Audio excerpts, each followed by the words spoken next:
So good morning, everyone. Nice to see you all here. A little bit of Formula One, I think, to wake us all up first thing in the morning. I'm going to talk for about 45 or 50 minutes and then take a few questions from you. No questions on Lewis Hamilton's VAT rebate, please, this morning. We'll leave that for another time. It's a great pleasure to be here. George, thank you very much for inviting me, and great to be part of this Earnix summit. Main reason we show the video before I come on stage, that's what people see on television on a Sunday afternoon. It looks very sexy, glamorous, and exciting. You might therefore think the people who work in Formula One are equally sexy, glamorous, and exciting. I'm reality. None of them were available to come with me this morning to Bishopsgate. So I'm going to talk about sort of data-driven performance in Formula One. I think for any of you who are data scientists, data analytics experts, you'll know much of what I'm going to talk about, particularly if you're a Formula One fan. And actually, maybe I should ask the question, are there actually any Formula One fans in the room? Can I have a show of hands? Oh, right. Okay, well, I'll have a coffee with the 10 of you later. For the rest of you, this could be the longest session of the day. And I do realize that. So I'll try and keep it relevant as much as I can. Those of you who do follow Formula One, you will know that, I mean, literally the race commentators these days talk about the data. I mean, they quite often will say Lewis Hamilton's going to be looking at the data at the end of a qualifying session. And they very seldom go into the detail of that because, frankly, the media don't really know what the data contains. So that's kind of a little bit of what I'm going to show you this morning is a little bit of explanation about our data journey, why it's become a very data-driven environment. And it kind of starts very much with the perspective that in Formula One, where everyone thinks it's about performance, actually our data journey really started with a desire to better manage risk. And making the right decisions to better manage risk is what's actually driven the last 20 years of our data journey. The sport of Formula One's been going since 1950, and if you look at the core technologies that have driven it, really for about the first 20 years or so, 25 years, it was all about automotive technology. It was about literally making cars go faster. So it was about tires and brakes and engines and gearboxes and steering systems and all automotive stuff. From about the mid-1970s, it moved on to focusing on aerodynamics, how we can use aeronautical engineering and aerodynamics and aerospace materials to make our cars lighter, faster, go around corners like a jet fighter that's upside down, generating lots of downforce. But the last 20 years have been about information technology, and specifically around this whole area of data. So, as George said in his introduction, I was on the management board of Red Bull Racing, based in the not very sexy or glamorous town of Milton Keynes, I should add. And in Red Bull Racing today, there's about 940 full-time staff. So we have approaching 1,000 full-time employees typically in any competitive Formula One organization. It's interesting how often people who don't follow Formula One will then immediately ask me the question, what the hell do they all do? There's two drivers, two cars. Of course, the reality is, as a Formula One business, we have to design, manufacture, and produce the product that we race. So we're actually in the low-volume, high-end engineering business. We're involved in rapid prototyping. We're involved in manufacturing. And if any of you come with me to one of these facilities, if you've ever worked in a manufacturing or high-technology sector, you'd be very familiar with everything that you would see in our facilities. It's just an engineering company at the end of the day. But it's not just any old business, because our business is quite an interesting one where we design, produce this high-technology product, which we then compete directly against our competition on a Sunday afternoon 20 times of the year. And of course, our competition are a pretty clever bunch of people as well. There's teams like the Haas Formula One team based in Charlotte, North Carolina. There's the Toro Rosso team, which is Red Bull's junior team. There's the Renault car company. There's Ferrari. There's Williams. There's McLaren. The Mercedes-Benz team, which has been all dominant in recent years. Maybe lesser known teams like Force India, which is my old team at Jordan Grand Prix. We sold that.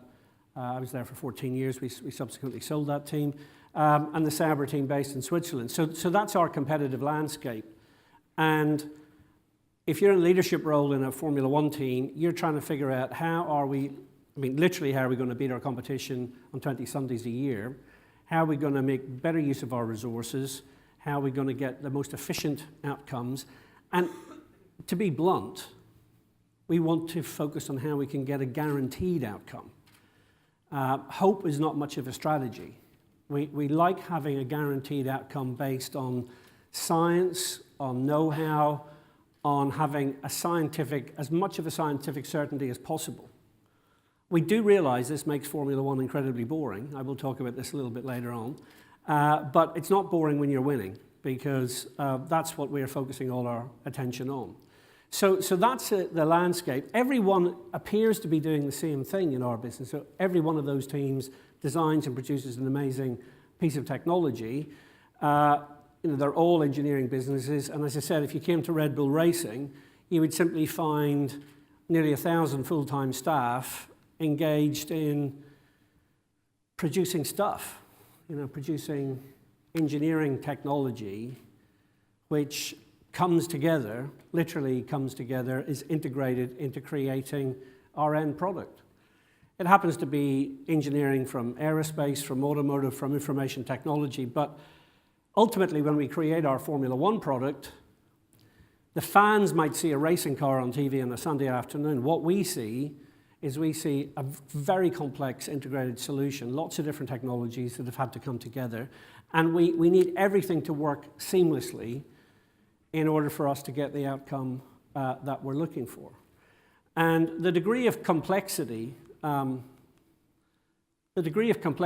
is it cannot be overemphasized how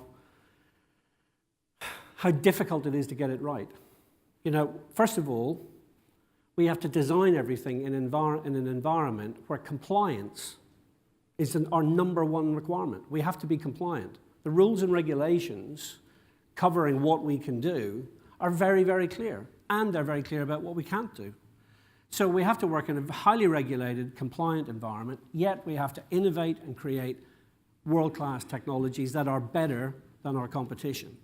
So there's some kind of conflicts in there. How do you create this regulatory box and yet within that box innovate to create and develop a better product than any of the competition? We also have to focus on the fact that we have to be able to deliver our success anywhere in the world. Formula One is more metamorphosized over the last 20 years enormously from being essentially a European sport into being a truly global event. This weekend we're in Brazil. We've just come from Mexico and the United States. Before that we were in Japan, Malaysia, Singapore.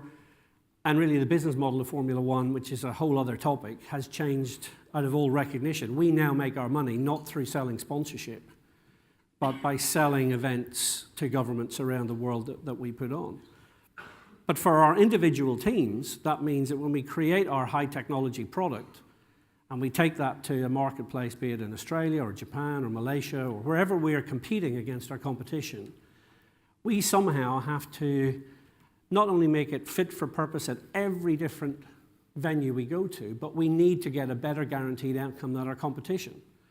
So there's no point in us creating solutions, literally building a car which works brilliantly at the British Grand Prix but doesn't work anywhere else.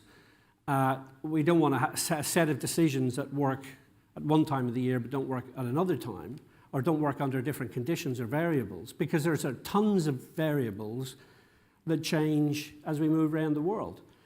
Let's take a very simple data variable, which has a profound impact on what we do, which is the weather. So we created this highly complex engineering solution which has to be able to race at Silverstone in the middle of the English summer, so therefore it has to be able to cope with 6 degrees and rain.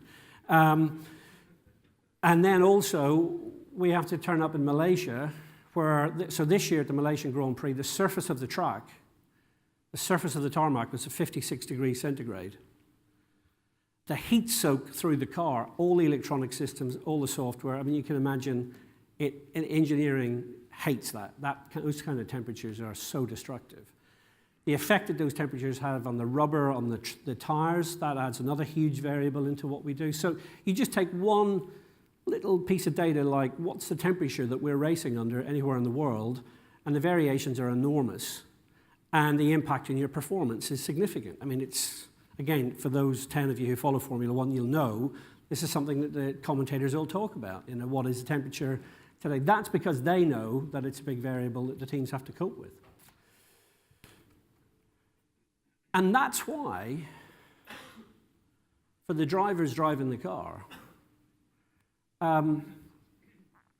you know, it's quite an interesting thing to be involved in on a day-to-day basis, because, you know, even if you're not into Formula One, think about what's actually happening in a sport like this. You're driving a car at 300, in Mexico last week, the top speed was 358 kilometers per hour, so nearly 230 miles an hour in a straight line.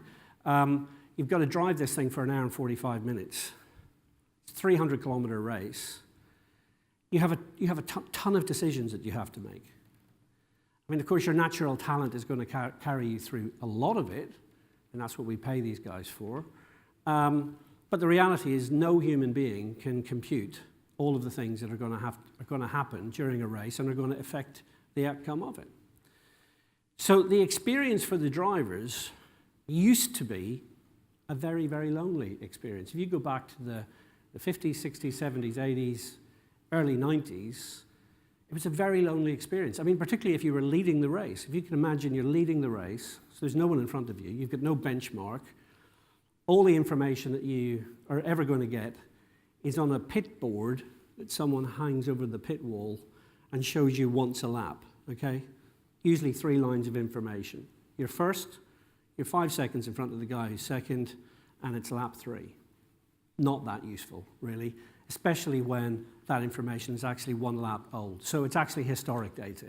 It's of no use. If you've been in 5th place and you've overtaken 4 people to take the lead of the race, the pit board will show P5. And you know you've just overtaken 4 people, so that's out of date. So for 40 years, our drivers had a very lonely existence where they're having to make all their decisions themselves in isolation, and surprise, surprise, they got it wrong a hell of a lot of the time. And it was one of the reasons why our risk management was so poor. We were literally relying on the end user of our product to make all the key decisions himself, real time, about a ton of variables, most of which he didn't fully understand or know about. So what changed? Well, this morning in the Daily Telegraph, there's, in the sports section, there's a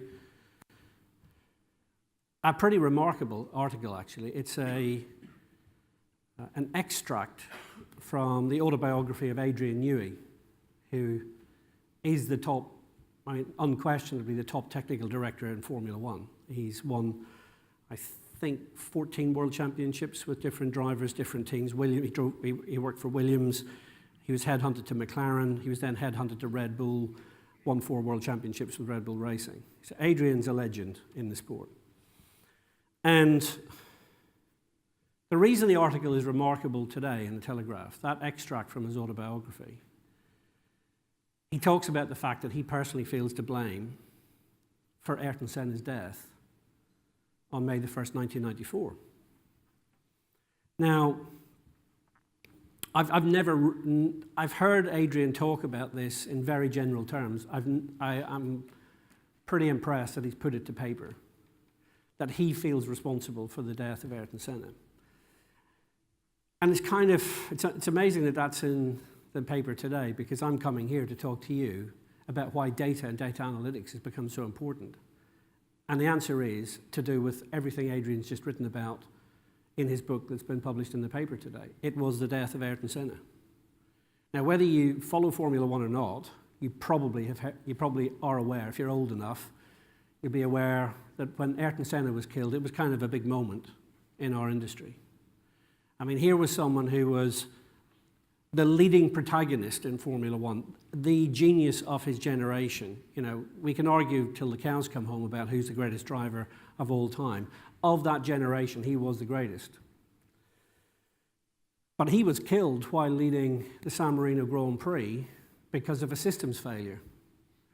And that systems failure cost him his life, completely catastrophic outcome for the Williams Formula One team, human tragedy.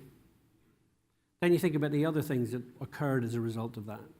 The fact that the Williams Formula One team ended up subject to criminal prosecution in Italy for causing a death, literally a workplace fatality is how it was regarded by the Italian judicial system. And ultimately led 13 years later to one of the directors of the company being found guilty, culpable homicide was the actual judgment 13 years later for the technical director of Williams, which wasn't Adrian Newey, it was actually his boss, Patrick Head, at the time.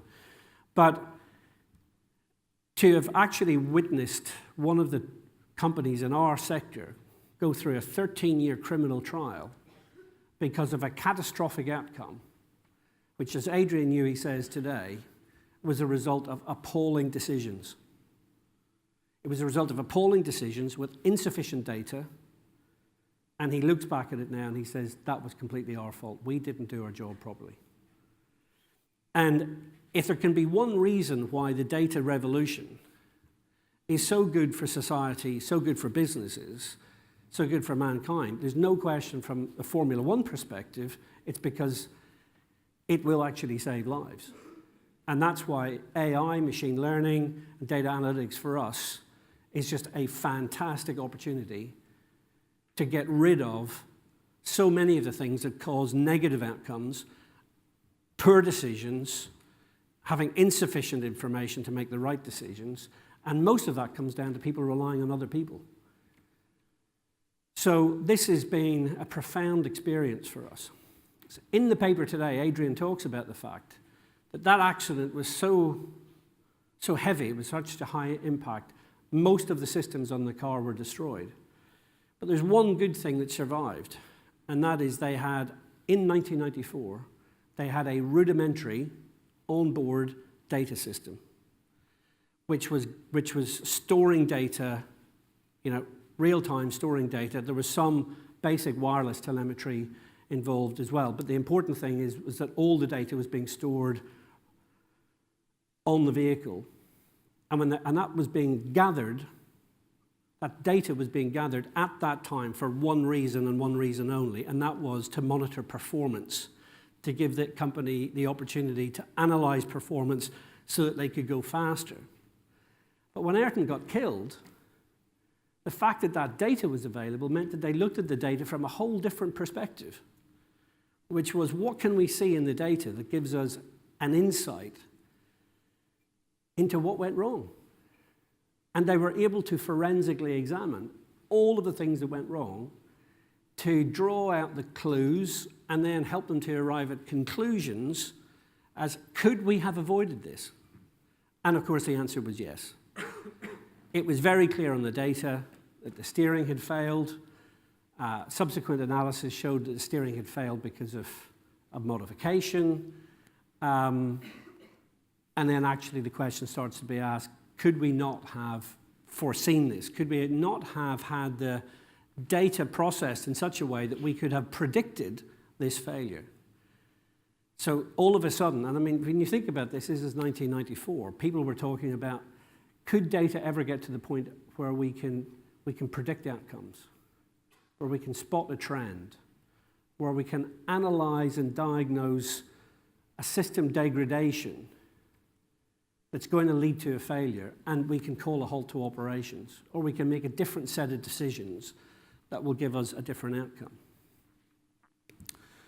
As a result of what happened that weekend in 1994, something really remarkable happened in our industry, which was we literally, that week, went from regarding data as something that we use for performance to regarding data that we could put at the center of our decision-making about how we manage risk. And here's the statistic for you. Between 1950 and 1994, when Senna was killed, we had 45 Formula One driver fatalities. 45. And between 1994 and 2014, for the next 20 years, we had none. And people say to me, well, were you lucky? Did the engineering simply improve? Did the drivers drive more slowly? Did you have less accidents? None of that. What changed was the fact we started to use data to drive our decision making, to literally understand in forensic detail all the things that would lead to a fatal outcome. And as a result, we were able to do everything better. We built our tracks better, we built our cars better, we made decisions during races real time better. If we saw a system degradation, we could get the driver to reset it, turn the system off, stop the car, come into the pits. Lots of things that we could do to stop a catastrophic outcome.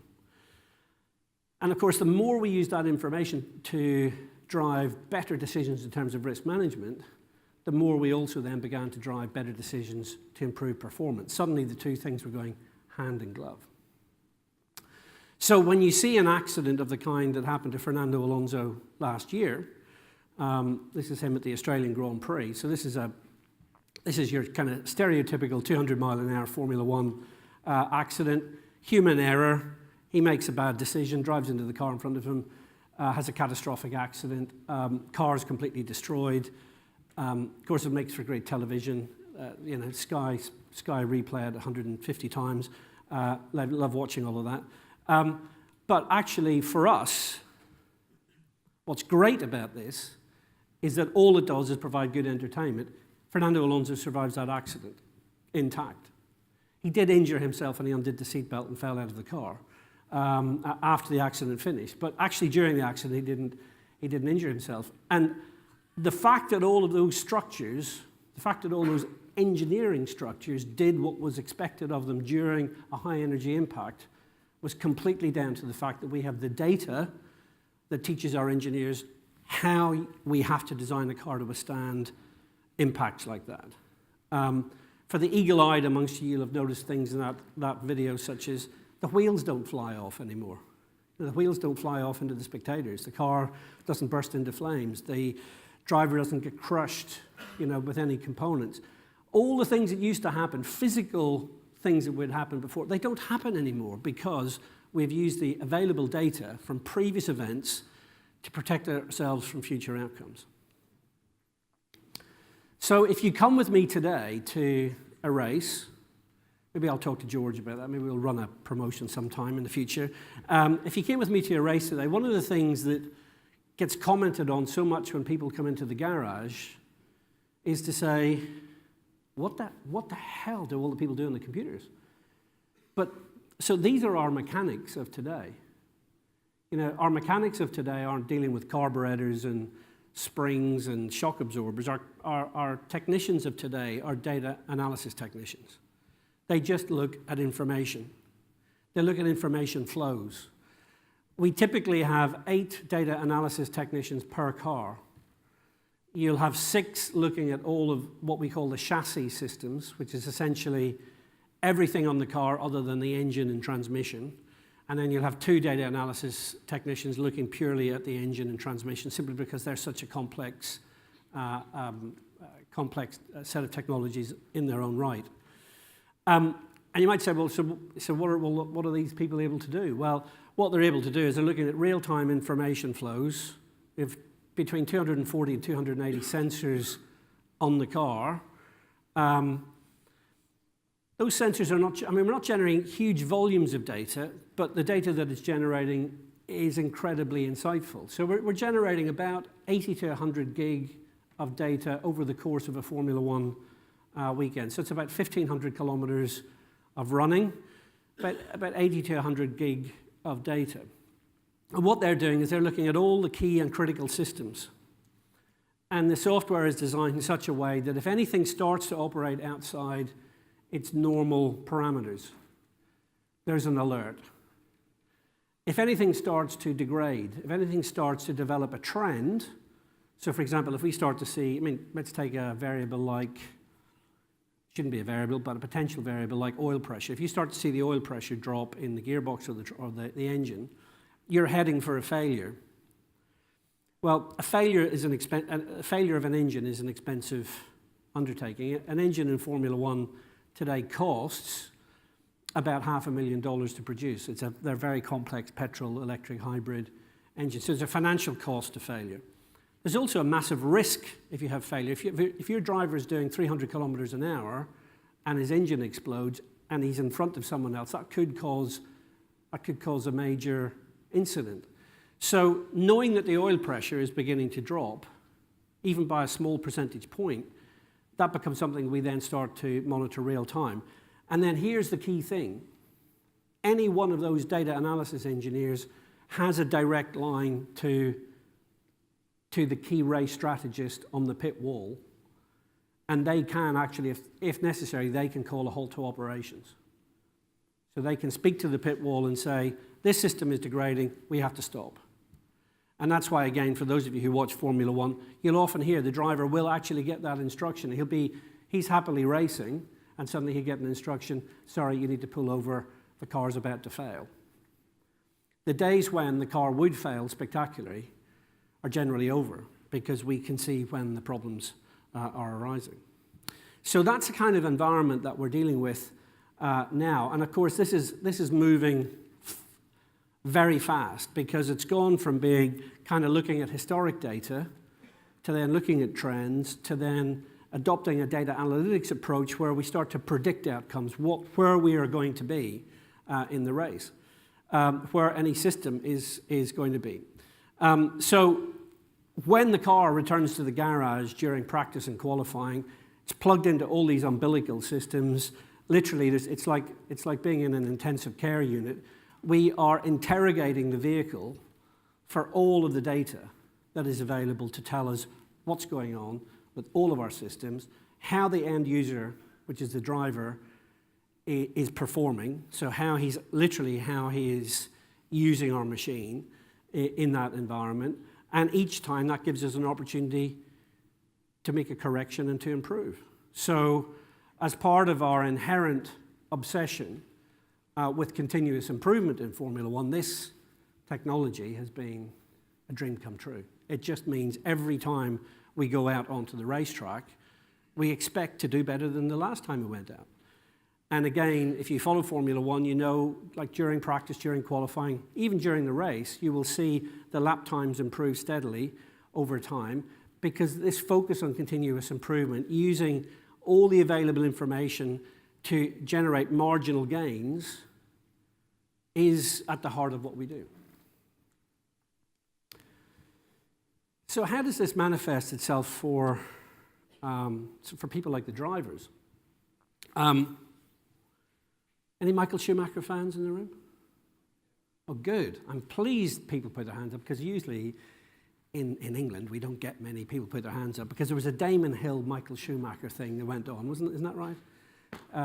But anyway, so I'm a bit of a fan of Michael. So he made his debut for our team at Jordan in 1991, and he went on to become the most celebrated and successful driver of all time. He competed in 306 Formula One races. He won 91 of them, so 30% success record, which is pretty awesome. He was on the podium 154 times, so over 50% of the time, he was in the top three. An amazing hit rate, amazing success record. Career earnings in excess of $600 million. It's a massively successful career by any stretch of the imagination. 7 times world champion, 5 consecutive world championship titles for the Ferrari team. So he won the world championship every year from 2000 through to 2004. In fact, one year he won 13 of the 16 races. Wow, that was boring. And if you think that was boring to watch on TV, try going to all the goddamn races. I mean, I used to get to Heathrow Airport on a Thursday morning, and all my colleagues and competitors would all be in the lounge talking about who's going to be third on Sunday, because we knew Michael and Ferrari would be first and second. If you want the definition of boring, I was singing in the shower one morning at home. My wife came into the bathroom. She said, "What is that song you're singing?" And I discovered that I know the German national anthem, because I have listened to it every 2 weeks for 10 years of my life. So, thanks, Michael. So where does he come into this story? Well, where he comes into this story very specifically was his personal obsession with continuous improvement, leading him to a perspective that the truth was always in the data about how the team in the car was performing and how he was performing and how his teammate was performing. So he became quite legendary for the fact that he would literally spend hours with the data engineers looking at all of the available information from what had been happening, looking and analyzing specific corners on the track, braking points, acceleration, which gear, looking at his teammate, doing overlays, because obviously because you have a teammate, you can get your teammate's data and your data, you can overlay that. You can then do comparisons. So you can at least make sure you're better than your teammate. And in Formula One, that's kind of pretty key because your teammate is the only person driving the same car as you, so you need to be beating your teammate if at all possible. So Michael was obsessed with this. And, I mean, it came across in lots of bizarre ways. I remember at one particular Grand Prix, we were leaving at about 11:30 in the evenings on a Friday night. And there's a car park which is exclusively for the Formula One drivers. So it has a nameplate at each parking slot. And there was only one car left in the car park. And I happened to comment to one of the Ferrari management who was walking with me. I said, oh, there's only one driver left. He said, well, you know who that is? I said, no, I don't. He said, that's Michael. I said, well, what's Michael doing here at 11:30 at night? He said, oh, he's just sitting looking at data. He said he spends about 3 or 4 hours an evening. He wants to go to bed tonight knowing what he has to do tomorrow to improve his performance. And he said, so everyone else has gone off to have restaurants and do PR appearances and go and speak to sponsors and whatever, but Michael's sitting and looking at information. And you might say, well, so how important is that? So if you take a data trace from the Ferrari team, so this is something that Ferrari themselves actually published, actually not too many years ago, because it's obviously quite historic data, so they don't mind sharing it. But I mean, if you look at those graphs, I mean, essentially what you've got is a comparison between Michael Schumacher and his teammate Rubens Barrichello driving the same car on the same lap in the same conditions. I'll do my best to explain this to you, but essentially what you've got is at the very top of the graph, you've got light blue and dark blue lines, and that shows you actually what gear the two drivers are in. The lighter blue is Michael's gear shifts. The darker blue is Barrichello's gear shift. And so what you notice with Michael, first of all, is that he changes down gear later, coming into a corner. Okay, so his downshift is later than Rubens. So he's saving a couple of tenths of a second just by doing that, just by the virtue of the fact that Barrichello's changing gear there and Michael's changing gear a little bit later. So you can really pick up on that. Perhaps more interestingly is what happens with their throttle and brake application. So what you see here is on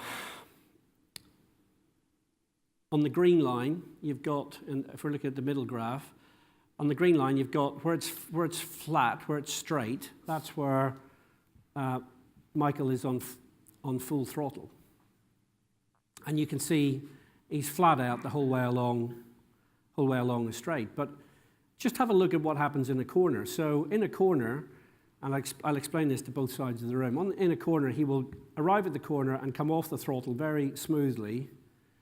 He will brake slightly later, so he comes off the throttle and then brakes, and his braking is in pretty well a smooth curve. And then in the middle of the corner, he does an interesting thing. He blips the throttle in the middle of the corner. That's to keep the revs up, so that he can exit the corner very, very smoothly, smooth trajectory out of the corner, back up onto the throttle.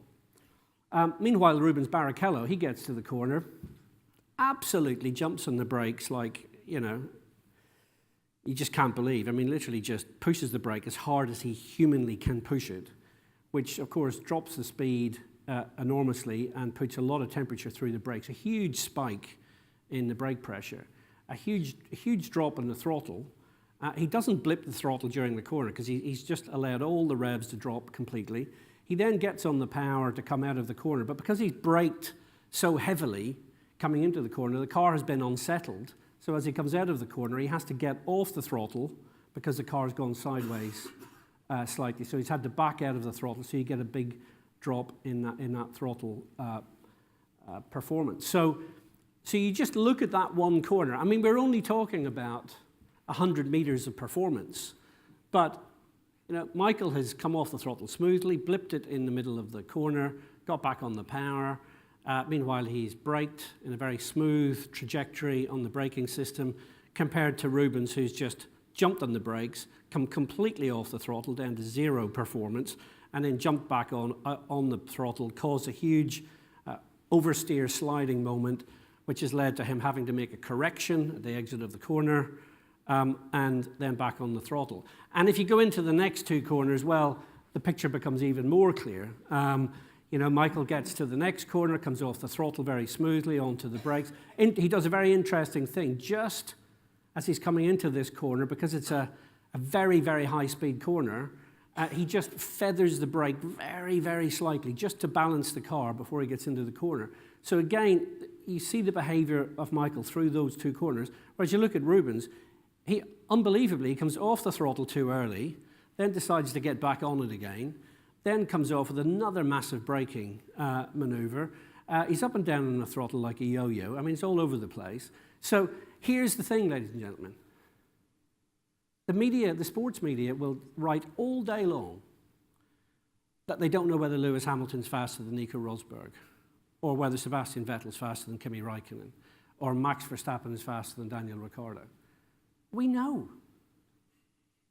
It's not open. It's no subjective discussion about it within the teams. We know the data is there. It's as obvious as the data in front of your face that Michael Schumacher is a faster, better Formula One racing driver than Rubens Barrichello. We don't need to discuss it any further. And here's the thing. In the meetings, so when we have our meeting at the end of each day, and we sit down with both our drivers, all the data engineers, and the chief race engineers, and the strategists, and the team boss, we all look at the data. And how do you think Rubens Barrichello feels? Because everyone in the room is basically saying, what the hell are you doing? If you want to know, Rubens, why you are half a second a lap faster than Michael Schumacher, the answer is in how you're driving the car.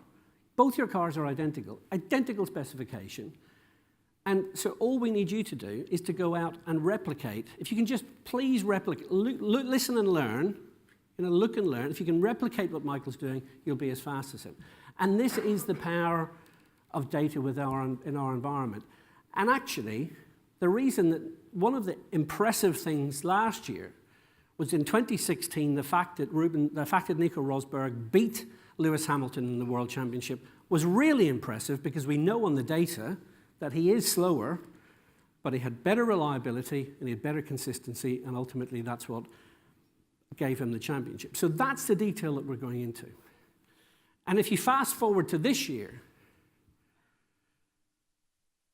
now what we have is our data analytics engineers have developed the algorithms which enable us to predict race strategy very accurately. We know exactly what we have to do in a race to win it. And again, it's not open to ifs, ands, and maybes. It's just a scientific fact. So here is a graph showing, this is the Mercedes-Benz team's data analytics program for a particular Grand Prix. It's Lewis Hamilton, his teammate Valtteri Bottas, and their major rival Sebastian Vettel. And this was produced for Lewis Hamilton. And basically, the message here to Lewis is very simple. Valtteri Bottas and Sebastian Vettel are both going to run a 2-stop strategy in the race today. We believe that's what they're going to do. If you could run a single-stop strategy, your car, which is represented by the green line, you need to stop once at the end of lap 21. You need to make a single stop, and then as long as you drive your car in a particular way, that's going to be the trajectory of your performance, and at the end of the race, you'll finish in first place. And you might say, well, but so how can Lewis guarantee that he's going to drive the car that way? Well, the answer is because we've got that real-time data coming through, on his steering wheel, he's getting all of the information about how he's performing, not just lap by lap, but sector by sector across each lap. So all he has to do is match the performance delta that's required. He just needs to be on target each corner, each lap, and he's going to achieve that success. Alternatively, we can say to him, if you get it wrong, Lewis, if you overdrive the car, you're going to run out of tires with about 3 laps of the race remaining. You're going to get overtaken by both Vettel and Bottas. Vettel's going to win the race. You'll be in the podium, but you'll finish in 3rd. So which strategy would you like? Do you want the winning strategy, or which means you look after your car, or you have the losing strategy, which means you get a bit emotional, you start to drive too fast, you don't do what you're told, you don't do what the information is telling us, and you end up losing the race. This has led us to an environment where we see some quite unusual outcomes. We see a teenager arrive in Formula One now at the age of 17. Max Verstappen. Came into Formula One 3 years ago, 17 years of age. If you want to talk about how to manage risk, employing a teenager probably doesn't seem like the best idea. I mean, when Red Bull employed this guy, the competition were all derisory. They were like, you guys have lost the plot. He's going to take high-risk moves. He's never going to do what he's told. He's going to be emotional about the whole thing. There's a good reason why Ferrari employs drivers who are average age 30. Max turns out to be amazing. In fact, he's so amazing, he's promoted to the senior Red Bull team after a year, and he wins his very first Grand Prix, at the age of 18, youngest ever winner in Formula One. He's asked by a journalist, how come you're so good at what you do, given that you've never done it before? You've never raced here at the Italian Grand Prix before. And Max says, well, actually, I have raced at the Italian Grand Prix before, because he said, when I was 4, my dad bought me a PlayStation. And I bought the Formula One game, and he said, for the last 13 years, I've been doing the Formula One game on PlayStation. And he said, do you know that the PlayStation Formula One game is based on actual data from the teams give their actual data to Sony to build a PlayStation game? And he said, actually, when I got into my Formula One car for the first time, I looked at the steering wheel and I thought, actually, it's not really a steering wheel, it's a console. If we could just change the buttons to be an X across a triangle and a square, the job would be perfect. In fact, it would be even better if they could have a button that turns damage off, like you have on the PlayStation. Of course, all the journalists started laughing, but Max was being dead serious. Because the reason why he was so good at what he did was that Red Bull have invested huge amounts of money in data analytics, in machine learning, and in creating the best simulated environment imaginable. And in fact, they brought Max into that environment when he was 14 years of age, and they trained him on their simulator for 2.5 years before he ever drove the real Formula One car. And the great thing about the simulated environment is it gives the drivers the opportunity to make all those wrong decisions in a safe environment. They can learn by making all the wrong decisions. And we can then train them how to make the right decisions and how to use information to cope with any scenario that we're going to throw at them during a race. And this is a simulator that, incidentally, Sebastian Vettel used for all of his training, Mark Webber used for his, Daniel Ricciardo for his. These are names who have been at the top of Formula One for the last 10 years, and this is because of the investment that Red Bull Racing made in using data and creating virtual environments to do the necessary training. Because we know that human beings make poor decisions, so we need to create the environment where we train them how to make the right decisions based on data-driven decision-making. A couple of final slides. This is the only boring slide I promised to show you. Again, if you want to see, it is a really boring slide, but I'm just going to point out to you. So this slide starts in 1957 with Formula One race car reliability, and from 1957 all the way through to about 1995, Formula One cars were broadly 50% reliable. That meant that half the time, they just broke down. When people talk about the good old days of Formula One in the 60s and 70s, they weren't good old days. People got killed and cars broke down. Okay? Starting in the mid-1990s, we begin a climb, which has now taken us into, this is across the whole grid, we're about 87, 88% reliable across the whole season for all cars in all teams. Even the worst teams are achieving almost 90% reliability. That's because of data-driven engineering and decision-making, which is, it enables us to finish the races. And to finish first you have to finish. So the fact that we have used data to derive quality and reliability has helped us to unlock performance. It's also done an amazing thing for us, even in human activities within Formula One. You know, we are a sport, so we have to use human beings to drive the cars. And human beings who drive the cars make mistakes all the time. Even the best of them make mistakes all the time. This is Lewis Hamilton coming in for a pit stop in his Mercedes-Benz, lines the car up absolutely beautifully, and forgets which team he's working for. Now, you know, bearing in mind this guy is paid 20 million reasons a year to remember that he drives for a Mercedes-Benz, you know, I so wish when he had done this that McLaren had simply taken his wheels off. It would have been absolutely beautiful. But this is classic human error. You know, in the debrief, he apologized to the team for losing the Malaysian Grand Prix because he made that error of judgment. Cost 6 seconds. And yet, when you take a group of mechanics, group of ordinary mechanics, who have to do an extraordinary job of a pit stop, and you say to them, right, we're going to take a data-driven approach to it, like the Williams Formula One team did. So 2 years ago, Williams instrumented all of their mechanics. They gathered data from their gloves, their shoes, their helmets, knee pads, body positioning. They got data from every mechanic during a pit stop. They built up a picture of how to do a pit stop better. The time wasted through individual body movements. They looked at the process in infinite detail.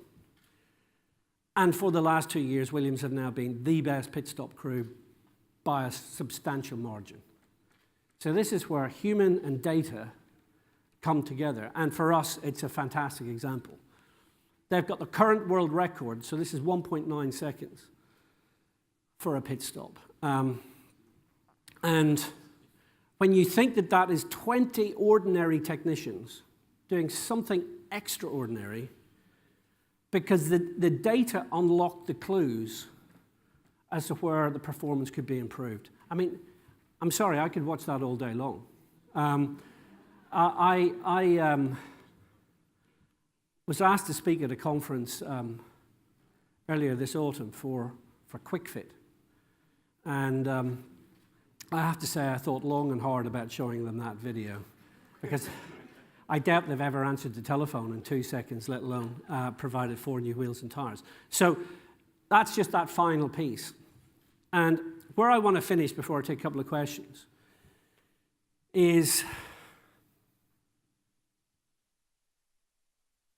here we are in 2017. And if we got all of our data analysis guys, if we got our technical directors to come in here to the room and have a panel session with you, the one thing that they would all agree upon is that data has driven phenomenal risk management. Data has driven phenomenal performance, phenomenal quality, and the remaining flaw in the system are human beings. Drivers who make rogue decisions. Drivers who don't believe what the data is telling them. And as a result, in 2018, we see robo-race.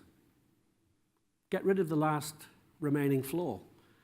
You know, the robot racing car won't need to get a VAT reclaim on its private jet because it's It doesn't need a driver. So these cars are going to be raced next year. The objective is to create a showcase for high-performance automotive autonomous driving systems. NVIDIA are providing the processors and all of the R&D money to prove the processing capability. And the performance criteria for these is to match Formula One car performance, and it is completely autonomous. It's not remote control car racing, it's fully autonomous. These cars exist. Google them, have a look at them. I'm sure some of you are aware of it already. They're actually being manufactured here in the UK. There's a Russian investor who has provided the funding for it.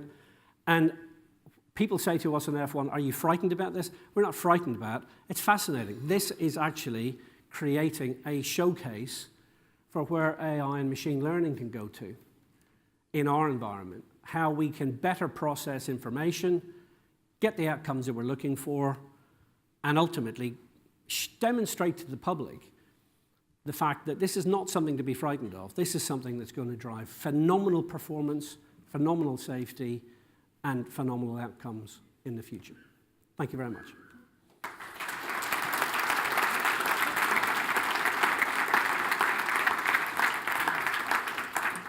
So, any immediate questions? Yes, sir.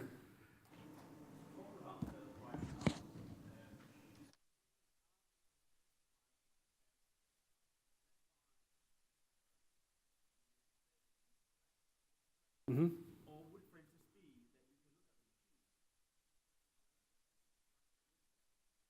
Okay, so this is great because this is exactly what we do. And you know the simulator I showed you? Okay, so what we do during a race weekend is on a Friday, we collect the actual data at the racetrack from practice 1 and 2. So we have 3 hours of data that we've gathered. We ship that data back to base. They then take that data into the simulator, and then in the simulator, they basically crunch how they could perform better tomorrow. And they actually work out lots of things. They work out how better to set the car up. So for example, give you a very simple example. So if there's a bump on the track that they've been really struggling with on Friday, we can analyze that all night long. We literally do an overnight analysis of how to ride that bump better. We upload the revised setup to the team at the track, and on a Saturday morning, the team arrives. They've got all of that performance improvement solution ready to go. It's just turnkey, and so actually, here's what's quite interesting: the team that's at the racetrack, they're really just servicing the vehicle. The heavy work is being done back at base, and in this data-driven environment, of course, what's great is that all of our senior race strategists don't even go to the races anymore. They just sit back at base in a mission control room. So at Red Bull Racing, we have 30 people who don't go to the races anymore. They just sit in a nice air-conditioned environment looking at all the available information, and they are making the decisions overnight that will drive the performance tomorrow. So it's exactly that. But actually, also from a human point of view, if you think about the Michael Schumacher story, he also was adopting his own approach to continuous improvement through literally, you go into the garage at the end of a lap, you sometimes see them pull down a monitor. So on that monitor, they can get any data that they want to look at. So Michael can say, show me the data from my fastest lap. They pull down the monitor, they show him the data. He can then discuss on the radio with his engineer where he made a mistake at turn number 4. And the next time he goes out onto the track, he knows that at turn number 4, he must not make that mistake, and he's going to find a 1/10 of a second. That's the detail that they go into. So it's a completely iterative process of continuous improvement, whether it's lap by lap or whether it's overnight with the team back at base. Another question, yes? I was wondering, you talked a lot about, you also optimize based on... Yes, so that's a very good question. So one of the things, I mean, clearly all the data is encrypted, competitor to, so we can't hack into their systems. We're not allowed to, okay? But you would be amazed what we can do through publicly available information. So for example, we put microphones the whole way around the racetrack, and we'd record the audio signal of our competitors. And we then reverse engineer that audio signal. Because by monitoring the audio signal of Sebastian Vettel's Ferrari, we can tell how many revs he's producing, we can tell when he changes gear, and we can even tell when he brakes. So we've actually gathered some pretty basic data, which means we can crunch that and we can see he's changing gear at that point, or he's in sixth gear when we're in fifth gear, or we can start to analyze that. Of course, we look at all the data that's coming through the timing system. And then finally, we deploy all possible legal measures to watch a competitor. So for example, every Formula One team now employs 2 photographers. And we take high definition photographic images and video images of our competitors on the track.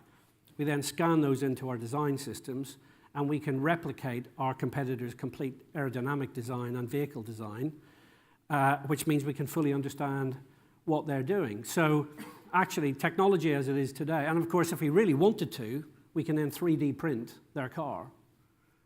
So actually, if you're McLaren, you can produce a replica of the Ferrari.